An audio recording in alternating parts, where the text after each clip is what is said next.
ನಮಸ್ಕಾರ ಎಲ್ಲರಿಗೂ. ನಾವು ಈ ಹಿಂದಿನ ವಿಡಿಯೋದಲ್ಲಿ ಆರ್ಟಿಕಲ್ 77ರ ಬಗ್ಗೆ ಸಂಪೂರ್ಣವಾದ ಮಾಹಿತಿಯನ್ನು ತಿಳ್ಕೊಂಡಿವಿ. ಇವತ್ತು ಚರ್ಚೆ ಮಾಡುವ ವಿಷಯ ಯಾವುದಪ್ಪ ಅಂತಂದ್ರೆ ಆರ್ಟಿಕಲ್ 78. ಏನ್ ಹೇಳ್ತೈತಿ ಅಂತಂದ್ರೆ ಫಸ್ಟಿಗೆ ನಾವು ನೋಡಿದ್ವಿ ಆರ್ಟಿಕಲ್ 74 ಏನ್ ಹೇಳ್ತೈತಿ ಅಂತಂದ್ರೆ ಪ್ರಧಾನಮಂತ್ರಿ ಮತ್ತು ಆತನ ಮಂತ್ರಿಮಂಡಲವು ರಾಷ್ಟ್ರಪತಿಗೆ ಸಹಾಯ ಮಾಡಬೇಕು ಅಂತ ಹೇಳ್ತೈತಿ. ಅಂದ್ರೆ ರಾಷ್ಟ್ರಪತಿಯ ಕೆಲಸಕ್ಕೆ ಪ್ರಧಾನಮಂತ್ರಿ ಮತ್ತು ಮಂತ್ರಿಮಂಡಲವನ್ನ ನೇಮಕ ಮಾಡ್ಕೊಂಡಿರ್ತಾರೋ ಅಂತ ಆರ್ಟಿಕಲ್ 74 ನಮಗೆ ಸ್ಪಷ್ಟಪಡಿಸ್ತೈತಿ. ಹಂಗಾದ್ರೆ ಆರ್ಟಿಕಲ್ 78 ಏನ್ ಹೇಳ್ತೈತಿ ಅಂತಂದ್ರೆ ಪ್ರಧಾನಮಂತ್ರಿ ಮತ್ತು ಆತನ ಮಂತ್ರಿಮಂಡಲ ಏನ್ ಮಾಡೈತಿ ಅನ್ನೋದನ್ನ ಇನ್ಫಾರ್ಮ್ ಮಾಡಬೇಕು ಅಂತ. ಯಾರಿಗೆ? ರಾಷ್ಟ್ರಪತಿಗೆ. ಫಸ್ಟ್ನೇದಕ್ಕೆ ಏನು ಕೆಲಸ? ಆರ್ಟಿಕಲ್ 74 ಹೇಳ್ತೈತಿ ಪ್ರಧಾನಮಂತ್ರಿಯು ಮತ್ತು ಆತನ ಮಂತ್ರಿಮಂಡಲವು ರಾಷ್ಟ್ರಪತಿಯ ಕಾರ್ಯಾಂಗದ ಕೆಲಸಕ್ಕೆ ಸಹಾಯ ಮಾಡಬೇಕು. ಅದಕ್ಕಾಗಿ ಅವರನ್ನ ನೇಮಕಾತಿ ಮಾಡ್ಕೊಂಡಿರ್ತಾರೆ. ಹೌದಾ? ನೇಮಕ ಮಾಡಿಕೊಂಡ ನಂತರ ಪ್ರಧಾನಮಂತ್ರಿ ಮತ್ತು ಆತನ ಮಂತ್ರಿಮಂಡಲ ಏನೇನು ಡಿಸಿಷನ್ ತಗೊಂಡೈತಿ ಅನ್ನೋದನ್ನ ರಾಷ್ಟ್ರಪತಿಗೆ ತಿಳಿಸಬೇಕು. There is an constitutional duties of the prime minister to inform the decision taken by the council of minister in cabinet. ಮಂತ್ರಿಮಂಡಲವು ಅಥವಾ ಸಚಿವ ಸಂಪುಟವು ತೆಗೆದುಕೊಂಡ ನಿರ್ಧಾರಗಳನ್ನ ರಾಷ್ಟ್ರಪತಿಗೆ ತಿಳಿಸಬೇಕು.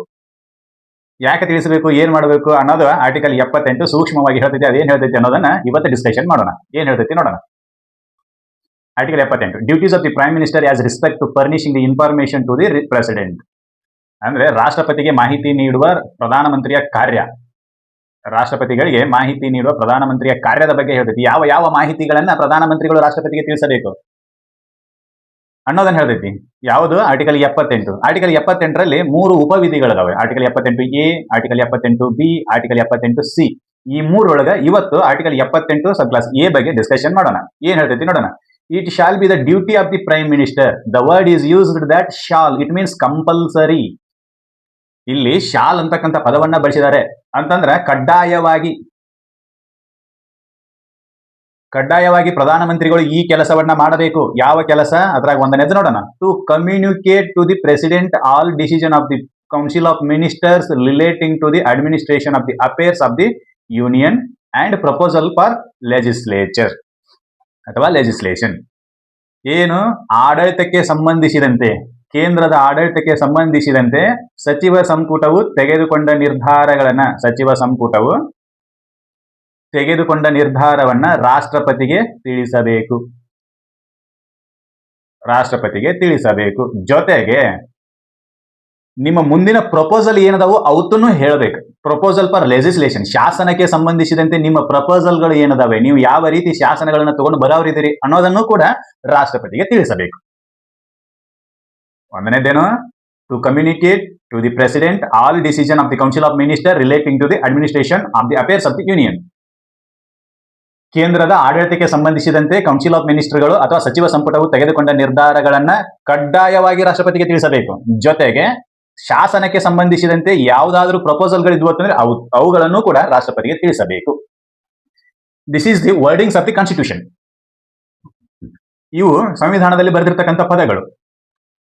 ಇಲ್ಲಿ ಅಕೌಂಟೆಬಿಲಿಟಿಯನ್ನ ನಿರ್ಧಾರ ಮಾಡ್ತಾರೆ. ಜವಾಬ್ದಾರಿಯನ್ನ ನಿರ್ಧಾರ ಮಾಡ್ತಾರೆ. ಯಾರ ಜವಾಬ್ದಾರಿ? It is an prime minister duty. ಪ್ರಧಾನಮಂತ್ರಿಯ ಜವಾಬ್ದಾರಿಯನ್ನ ಡಿಸೈಡ್ ಮಾಡ್ತಾರೆ. ಪ್ರಧಾನಮಂತ್ರಿಯ ಜವಾಬ್ದಾರಿ ಏನು? ಆತನ ಅಧ್ಯಕ್ಷತೆಯಲ್ಲಿ ತೆಗೆದುಕೊಂಡಿರ್ತಕ್ಕಂಥ ನೀತಿ ನಿರ್ಧಾರಗಳನ್ನ, ಆಡಳಿತಕ್ಕೆ ಸಂಬಂಧಿಸಿದಂತ ನೀತಿ ನಿರ್ಧಾರಗಳನ್ನ ಯಾರಿಗೆ ಹೇಳಬೇಕು? ರಾಷ್ಟ್ರಪತಿ ಹೇಳಬೇಕು. ನೋಡ್ರಿ ಸಾಹೇಬ್ರ, ನಾವು ಈ ಸಭೆಯಲ್ಲಿ, ಸಚಿವ ಸಂಪುಟದ ಸಭೆಯಲ್ಲಿ ಈ ರೀತಿಯ ನಿರ್ಧಾರಗಳನ್ನ ತೆಗೆದುಕೊಂಡಿದ್ದೇವೆ ಅಂತ ಹೇಳಿ ರಾಷ್ಟ್ರಪತಿಗೆ ತಿಳಿಸಬೇಕು. ಅಂದ್ರ ಪ್ರಧಾನಮಂತ್ರಿ ನೀ ಮನಸ್ಸಿಗೆ ಬಂದಿರತಕ್ಕಂಥ ನಿರ್ಧಾರಗಳನ್ನ ತೆಗೆದುಕೊಳ್ಳುವ ಹಾಗಿಲ್ಲ. ನೀ ಏನೇ ನಿರ್ಧಾರಗಳನ್ನ ತೆಗೆದುಕೊಂಡಿದ್ರು ಅದನ್ನ ಅಣ್ಣರಿಗೆ ತಿಳಿಸಬೇಕು. ಅಣ್ಣಾರು ಯಾರು ಅಂತಂದ್ರೆ ರಾಷ್ಟ್ರಪತಿಗಳು, ದೊಡ್ಡನವರು. ಅದೇ ಹೇಳಿದ್ವಲ್ಲ, ಕೇಂದ್ರ ಸರ್ಕಾರ ಒಂದು ರೀತಿಯ ಮನೆ ಇದ್ದಂಗ. ಆ ಮನೆಯೊಳಗ ರಾಷ್ಟ್ರಪತಿ ಹಿರಿಯರು, ಪ್ರಧಾನಮಂತ್ರಿ ಆತನ ಮಂತ್ರಿಮಂಡಲ ಆ ಹಿರಿಯರಿಗೆ ಸಹಾಯಕವಾಗುವ ಮನೆಯ ಸದಸ್ಯರಿದ್ದಂಗ. ಹಂಗಾಗಿ ಈ ಮನೆಯ ಸದಸ್ಯರು ಏನೇ ನಿರ್ಧಾರ ತೆಗೆದುಕೊಂಡ್ರು, ಸರ್ ನಾವ್ ಇವತ್ತು ನೀರ್ ಹಸಂಗಿಲ್ರಿ ಅಂತ ಹೇಳೋರಿದ್ರು ರಾಷ್ಟ್ರಪತಿ ಹೇಳ್ಬೇಕ್ರಿ, ಇವತ್ತು ನಾವು ನೀರ್ ಹಸಂಗಿಲ್ರಿ ಹೊಲಕ್ಕೆ, ಮುಂದಿನ ತಾರೀಕು ನೀರ್ ಹಸ್ತೀವಿ ಅಂತೇಳಿ. ಕಸ ತೆಗೆಯೋರಿದ್ರು ಸರ್ ಕಸ ತೆಗಿಯಕ್ಕೆ ಇವತ್ತು ಟೈಮ್ ಇಲ್ರಿ, ನಾವು ಮುಂದಿನ ತಾರೀಕಿಗೆ ತೆಗಿತೀವಿ, 2 ದಿನ ಬಿಟ್ಟು ತೆಗಿತೀವಿ ಅನ್ನೋದನ್ನು ರಾಷ್ಟ್ರಪತಿ ಹೇಳಬೇಕು. It is an duty of the family members to inform the elders. Like that there is an duty of the prime minister and his council of ministries to inform the president to take the decision in cabinet. ಇಷ್ಟೇ, ಬೇರೆ ಏನು ಇಲ್ಲ. ಏನು ನೀವೇನೇನ್ decision ತಗೊಂಡಿರೋ ಅದನ್ನ ನಮಗೂ ಹೇಳ್ಬೇಕಾಗೈತಿ. ನಾವು ಹಿರಿಯರಿದ್ದೀವಿ ಅಂತಂದ್ಬಿಟ್ಟು ನಮ್ಮನ್ನ ಕಡೆಗಣಿಸುವಂತಿಲ್ಲ ಅಂತ. ಇದು ಒಂದನೇದು ಜವಾಬ್ದಾರಿ ರಾಷ್ಟ್ರಪತಿ ಯಾವುದು ಪ್ರೈಮ್ ಮಿನಿಸ್ಟರ್ ಆದ್ರೆ, ಕಾರ್ಯಾಂಗದ ಮುಖ್ಯಸ್ಥರಾಗಿ ರಾಷ್ಟ್ರಪತಿ ಕೆಲಸ ಮಾಡೋದ್ರಿಂದ ಕಾರ್ಯಾಂಗದ ಮುಖ್ಯಸ್ಥ ಯಾವಾಗಲೂ ರಾಷ್ಟ್ರಪತಿನೇ ಇರ್ತಾರೆ. There is an president. His duty is he is the head of the executive of the union. Article 53 declares that. ಸಂವಿಧಾನದ ಕಲಂ 53 ಹೇಳ್ತೈತಿ, ರಾಷ್ಟ್ರಪತಿಗಳು ಕಾರ್ಯಾಂಗದ ಮುಖ್ಯಸ್ಥರಾಗಿ ಕೆಲಸ ಮಾಡಬೇಕು. ಎಲ್ಲ ಕಾರ್ಯಾಂಗದ ಕಾರ್ಯಗಳು ಅವರ ಹೆಸರಿನಲ್ಲಿಯೇ ನಡೆಯಬೇಕು. ಕಾರ್ಯಾಂಗದ ಮುಖ್ಯಸ್ಥರಾಗಿ ಅವರು ಕೆಲಸ ಮಾಡುವ ಸಮಯದಲ್ಲಿ ಆ ಕಾರ್ಯಾಂಗದ ಸದಸ್ಯರು ಏನು ಕೆಲಸ ಮಾಡ್ಯಾರೋ ಅನ್ನೋದು ಅವ್ರಿಗೆ ಗೊತ್ತಿರಲಿಲ್ಲ ಅಂದ್ರೆ ಹೆಂಗೆ? ಕಾರ್ಯಾಂಗದ ಮುಖ್ಯಸ್ಥರಾಗಿ ಅವ್ರಿಗೆ ಕೆಲಸ ಮಾಡಬೇಕು, ಅವರ ಸಹಾಯಕ್ಕಾಗಿ ಪ್ರಧಾನಮಂತ್ರಿ ಮತ್ತು ಆತನ ಮಂತ್ರಿಮಂಡಲ ಇರಬೇಕು ಅಂತೇಳಿ ಆರ್ಟಿಕಲ್ 74 ನಮಗೆ ಸ್ಪಷ್ಟಪಡಿಸ್ತೈತಿ. ಹೀಗಿದ್ದಾಗ ಆತ ಪ್ರಧಾನಮಂತ್ರಿ ಮತ್ತು ಆತನ ಮಂತ್ರಿಮಂಡಲ ತೆಗೆದುಕೊಂಡ ನಿರ್ಧಾರಗಳು ಅವರಿಗೆ ಹೇಳಲೇಬೇಕು. Because of what? He is the head of the executive. ಆತನು ಕಾರ್ಯಾಂಗದ ಮುಖ್ಯಸ್ಥನಾಗಿರುವುದರಿಂದ. ನಾನು ಅಧ್ಯಕ್ಷ ಅದನಿ, ಒಂದು ಸಭೆಯ ಅಧ್ಯಕ್ಷನಾದನಿ, ಈ ಉಳಿದ ಸದಸ್ಯರೆಲ್ಲ ತೆಗೆದುಕೊಂಡ ತೀರ್ಮಾನಗಳು ಅಥವಾ ನೀತಿಗಳು ನನಗೆ ಗೊತ್ತಿರಲಿಲ್ಲ ಅಂತಂದ್ರೆ ಹೆಂಗೆ? ದಟ್ ಇಸ್ ಅನ್ ಮಾಕರಿಂಗ್ ಅಲ್ಲ, ಹಾಸ್ಯಾಸ್ಪದ ಅನಿಸ್ತೈತಿ. ಅದರ ಸಂಬಂಧ there is an constitutional obligation of the prime minister is that to inform the all decisions taken in the cabinet to the president regarding administration and regarding proposals of the legislation. ಇದು ಗೊತ್ತಿರಬೇಕು. ಇರಲಿಲ್ಲ ಅಂತ ನಡೆಯೋದಿಲ್ಲ. ಯಾಕಂತಂದ್ರೆ ಒಬ್ಬ ಕಾರ್ಯಾಂಗದ ಮುಖ್ಯಸ್ಥನಾಗಿ ಆತನಿಗೆ ಕಾರ್ಯಾಂಗದ ಸಭೆಯಲ್ಲಿ ತೆಗೆದುಕೊಂಡ ನಿರ್ಧಾರಗಳ ಬಗ್ಗೆ ಗೊತ್ತಿರಲಿಲ್ಲ ಅಂತಂದ್ರೆ ದಟ್ ಇಸ್ ಅನ್ ಮಾಕರಿಂಗ್.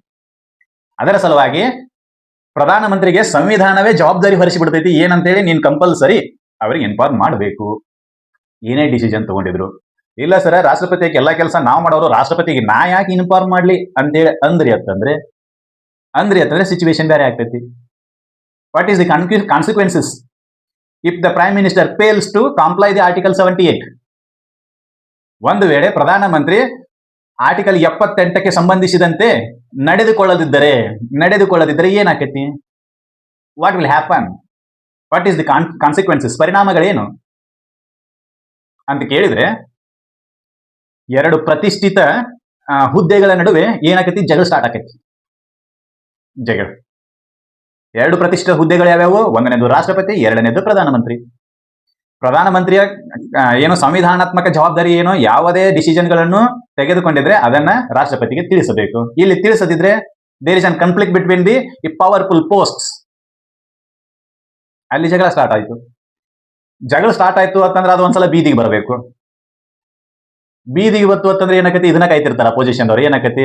ಸರ್ಕಾರಕ್ಕೆ ಮೇಲೆ ರಾಷ್ಟ್ರಪತಿ ಅವರಿಗೆ ವಿಶ್ವಾಸ ಇಲ್ಲ, ರಾಷ್ಟ್ರಪತಿಯವರ ಮೇಲೆ ಸರ್ಕಾರಕ್ಕೆ ವಿಶ್ವಾಸ ಇಲ್ಲ. ಹಿಂಗಾಗಿ ಇವರಿಬ್ರು ನಮಗೆ ಬೇಡ ಅಂತೇಳಿ ನೋ ಕಾನ್ಫಿಡೆನ್ಸ್ ಮೋಷನ್ ಮೂವ್ ಮಾಡ್ತಾರೆ,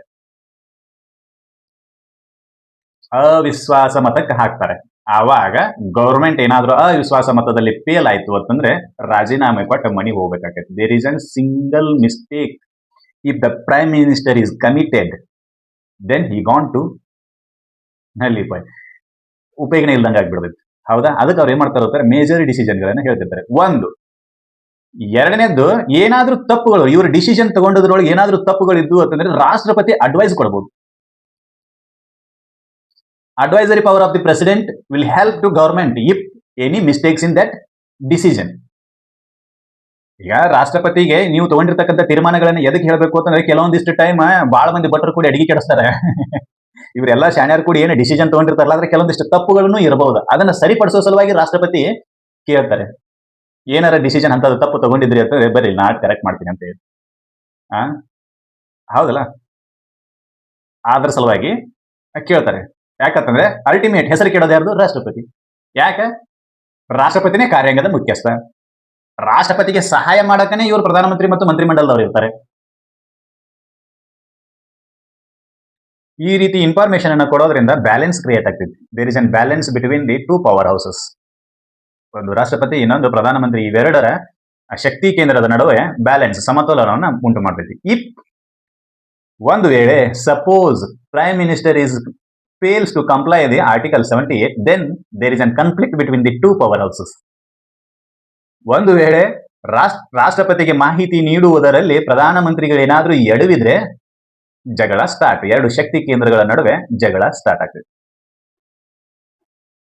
ಇಬ್ರು ಶಕ್ತಿವಂತರು ಬಡದಾಡಕ್ ನಿತ್ರು ಅಂತಂದ್ರೆ ಅಲ್ಲಿ ಸರ್ವನಾಶ ಅನ್ನೋದೊಂದನ್ನ ಬಿಟ್ರೆ ಬೇರೆ ಏನು ಉಳಿಯೋದಿಲ್ಲ. ನಾವು ನೋಡಿದ್ವಿ ರಾಮಾಯಣ ಮತ್ತು Mahabharata. There is an two power houses in Ramayana. One is Ravana, in another one is Rama. There is a conflict between the two powerhouses. All are destroyed. In Mahabharata, there is a Kaurava and Pandava. They are also two powerhouses. Once a war is begin with two powerhouses, then all are destroyed. Nowadays, there is a two powerhouses between America and Iran. The war between America and Iran. The consequences will be, we are seen in nowadays. What happened? ಯಾವಾಗ್ಲಾದ್ರೂ ಎರಡು ಶಕ್ತಿ ಕೇಂದ್ರಗಳ ನಡುವೆ ಜಗಳ start ಆಯ್ತು ಅಂತಂದ್ರೆ ಅಲ್ಲಿ ಸರ್ವನಾಶ ಒಂದೇ ಉಳಿದಿರ್ತೈತಿ, ಬೇರೆ ಏನು ಉಳಿದಿರಲಿಲ್ಲ. ರಾಮಾಯಣ ಕಾಲದಿಂದನೂ ನೋಡಿವಿ, ರಾಮ ಮತ್ತು ರಾವಣ ಜಗಳಾಡಿದಾಗ ಸರ್ವನಾಶನೇ ಆಗಿರೋದು ಲಂಕಾ. ಪಾಂಡವ ಕೌರವ ಜಗಳಾಡಿದಾಗ ಸರ್ವನಾಶನೇ ಆಗಿರೋದು ಮಹಾಭಾರತ.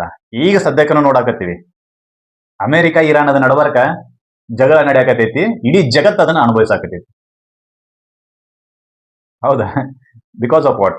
ಈ ರೀತಿ ನಡೀತಿದೆ. ಅದಕ್ಕೆ ಆದಷ್ಟು ಮಟ್ಟಿಗೆ ಅದನ್ನ ಅವಾಯ್ಡ್ ಮಾಡುವ ಸಲುವಾಗಿ ಅವರು ರೆಸ್ಪಾನ್ಸಿಬಿಲಿಟಿ ತಗೋತಾರೆ. ಇದು ಆರ್ಟಿಕಲ್ 78 ಹೇಳ್ತಾರೆ. ಮತ್ತು ಕಂಪಲ್ಸರಿ ಡ್ಯೂಟಿ ಅನ್ನಾಗಿ ಮಾಡ್ಯಾರ ಅದನ್ನ. It shall be the duty of the prime minister. It is an compulsory duty of the prime minister shall be informed all decision taken in the cabinet to the president. If the prime minister is fails to comply the article 78, there is a term is called violation of the constitution. Constitution ಹೇಳ್ತೈತಿ, ಸಂವಿಧಾನವೇ ಹೇಳ್ತೈತಿ ಏನಂತೇಳಿ, ನೀವು ಕಡ್ಡಾಯವಾಗಿ ರಾಷ್ಟ್ರಪತಿಗಳಿಗೆ ಮಾಹಿತಿಯನ್ನು ನೀಡಲೇಬೇಕು. ಒಂದು ವೇಳೆ ನೀವು ಮಾಹಿತಿಯನ್ನು ನೀಡುವುದರಲ್ಲಿ ವಿಫಲರಾದ್ರಿ ಅಂತಂದ್ರೆ ಅದು ಸಂವಿಧಾನದ ಉಲ್ಲಂಘನೆಗೆ ಹಾದಿ ಮಾಡಿಕೊಡ್ತೈತಿ. ಇದನ್ನ ರಾಜನಾರಾಯಣ್ ವರ್ಸಸ್ ಇಂದಿರಾ ಗಾಂಧಿ ಕೇಸ್ನಲ್ಲಿ ಸುಪ್ರೀಂ ಕೋರ್ಟ್ ಸಕರ ಹೇಳ್ಬಿಟ್ಟೈತಿ. ನೀವೇನೋ ಡಿಸಿಷನ್ ತಗೊಂಡ್ರು ಅದನ್ನ ಹೇಳಬೇಕು ಅಂತೇಳಿ. ಈಗ ಇವರೆಲ್ಲರೂ ಕೂಡಿ ಏನೋ ಗೊತ್ತಿಲ್ಲ ಸಡನ್ ಆಗಿ ಪಾಕಿಸ್ತಾನ ಮೇಲೆ ಬಾಂಬ್ ಹಾಕೋಣ ಅಂತೇಳಿ ಡಿಸಿಷನ್ ತಗೊಂಡಿದ್ರು ಅಂತಂದ್ರೆ ಸಮಯ, ನಿರ್ಧಾರ, ಏನು ಇವೆಂಟ್ಗಳನ್ನ ಎಲ್ಲಾನು ಕ್ಯಾಲ್ಕುಲೇಷನ್ ಮಾಡಿ ನಿರ್ಧಾರಗಳನ್ನ ತಗೊಳ್ಬೇಕಾಗ್ತೈತಿ. ನೀವು ಭಾವನೆಗಳಲ್ಲಿ ಉದ್ವೇಗ ಹೊಂದಿ ಡಿಸಿಷನ್ ಅನ್ನು ತಗೊಳಕ್ ಬರೋದಿಲ್ಲ. ಅದಕ್ಕೆ ರಾಷ್ಟ್ರಪತಿಗೆ ಹೇಳ್ರಿ ಅಂತ ಹೇಳ್ತಾರೆ. Because of what? ರಾಷ್ಟ್ರಪತಿ is a head of the executive. ಆಮೇಲೆ ಆತರಿಗೆ ಸಹಾಯ ಮಾಡಲು ಸೆಕ್ರೆಟರಿಯೇಟ್ಗಳು ಬಹಳ ಜನ ಇರ್ತಾರ. ಅವ್ರು ಏನಾದ್ರು ಒಂದು ಡಿಫರೆಂಟ್ ಅಡ್ವೈಸ್ ಅನ್ನ ಕೊಡಬಹುದು ಅಂತ. ಅದ್ರ ಸಂಬಂಧ ಅದಕ್ಕೆ ಇನ್ಫಾರ್ಮ್ ಮಾಡಬೇಕು. ಈಗ ಏನಾಗತ್ತೈತಿ ಅಂತ ನೋಡಿ ಹೇಳ್ತೀನಿ, ಸೆಲೆಕ್ಟಿವ್ ಇನ್ಫಾರ್ಮೇಶನ್ ಅನ್ನ ಅಷ್ಟೇ ಮಾಡ್ತಾರೆ. ಕೆಲವೊಂದಿಷ್ಟನ್ನ ಮಾತ್ರ ರಾಷ್ಟ್ರಪತಿ ಹೇಳ್ತಾರೆ, ಇನ್ನು ಕೆಲವೊಂದಿಷ್ಟನ್ನ ಹೇಳೋದಿಲ್ಲ. This is an drawback of the article 78. ಏನು, ನಾ ಇನ್ಫಾರ್ಮ್ ಮಾಡೇನೈತೆ ತೋರ್ಸಾಕ ಕೆಲವೊಂದಿಷ್ಟನ್ನ ಇನ್ಫಾರ್ಮೇಶನ್ ಕೊಡ್ತಾರೆ. I will communicate with the president regarding this decision ಅಂತ ಹೇಳಿ ಹೇಳ್ತಾರೆ. But some decisions are cannot be said to the president. Some decisions are kept aside from the president. ರಾಷ್ಟ್ರಪತಿಗೆ ತಿಳಿಸೋದೇ ಇಲ್ಲ ಅದನ್ನ. This is an drawback of the article 78. ಇದು ನೆನಪಿರಬೇಕು. ಇದಿಷ್ಟು ಮಾಹಿತಿ ಆರ್ಟಿಕಲ್ 78 ಸಬ್ಕ್ಲಾಸ್ ಏನ ಬಗ್ಗೆ. ಇನ್ನು ಬಿ ಸಿ ಇದಾವೆ, ಅವುಗಳ ಬಗ್ಗೆ ಮುಂದಿನ ವಿಡಿಯೋದಲ್ಲಿ ಡಿಸ್ಕಷನ್ ಮಾಡೋಣ. ಇದರಲ್ಲಿ ನೀಡತಕ್ಕಂಥ ಮಾಹಿತಿ ನಿಮಗೆಲ್ಲ ಇಷ್ಟ ಆಗಿತ್ತು ಅಂತ ನಾನು ಅನ್ಕೊಂತೀನಿ. ಇಷ್ಟ ಆಗಿತ್ತು ಅಂದ್ರೆ ಈ ಮಾಹಿತಿನ ಎಲ್ಲರಿಗೂ ಶೇರ್ ಮಾಡ್ರಿ, ನನ್ನ ಚಾನಲ್ ಅನ್ನ ಸಬ್ಸ್ಕ್ರೈಬ್ ಮಾಡ್ರಿ, ಲೈಕ್ ಕಮೆಂಟ್ ಮಾಡ್ರಿ ಅಂತ ಹೇಳ್ತಾ ಮುಂದಿನ ವಿಡಿಯೋದಲ್ಲಿ ಮತ್ತೆ ಭೇಟಿಯಾಗೋಣ. ಅಲ್ಲಿವರೆಗೂ ಧನ್ಯವಾದಗಳು.